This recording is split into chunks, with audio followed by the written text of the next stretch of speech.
Guys, ഞാനിപ്പോൾ school വിട്ട് വരുന്നത്ര എനിക്ക് നല്ലോണം വിശക്കുന്നുണ്ട്. നമുക്കൊരു സാധനം ആക്കിയാലോ? ഇപ്പൊ എല്ലാവർക്കും ഇഷ്ടപ്പെട്ട ട്രെൻഡായൊരു മസ്ക ബന്നാക്കിയാലോ? ഇതിനു വേണ്ടി ആദ്യം നമുക്ക് ബട്ടറാണ് വേണ്ടത്. ഇനി ഇതൊന്ന് മിക്സ് ആക്കി കൊടുക്കാം. ഇനി നമുക്ക് മിൽക്ക് മെയ്ഡ് ഒഴിക്കണം. ഇനി നമുക്ക് വേണ്ടത് വാനില എസൻസ് ആണ്. ഇനി അത് ഓപ്ഷൻ ആണ്, നിങ്ങൾക്ക് വേണമെങ്കിൽ ഇടാൻ, നമ്മൾ ഇടുന്നുണ്ട്. പാൻ എടുക്കുക, എന്നിട്ട് ബട്ടർ നല്ലോണം ചൂടാക്കി ഇടുക. ഇനി നമുക്ക് ബന്ന് വെക്കാം.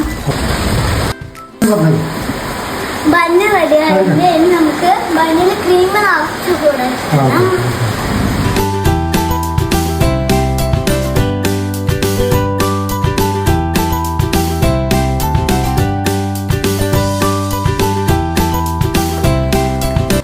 ഇനി നമുക്ക് ഇറാനി ചായ ഉണ്ടാക്കാം. ഇറാനി ചായയും ബൺ മസ്കയുമാണ് ഇതിന്റെ കോമ്പിനേഷൻ.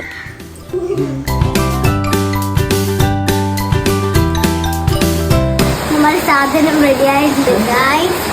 നല്ല ടേസ്റ്റി മസ്ക ബൺ ഇവിടെ റെഡി ആയിട്ടുണ്ട്.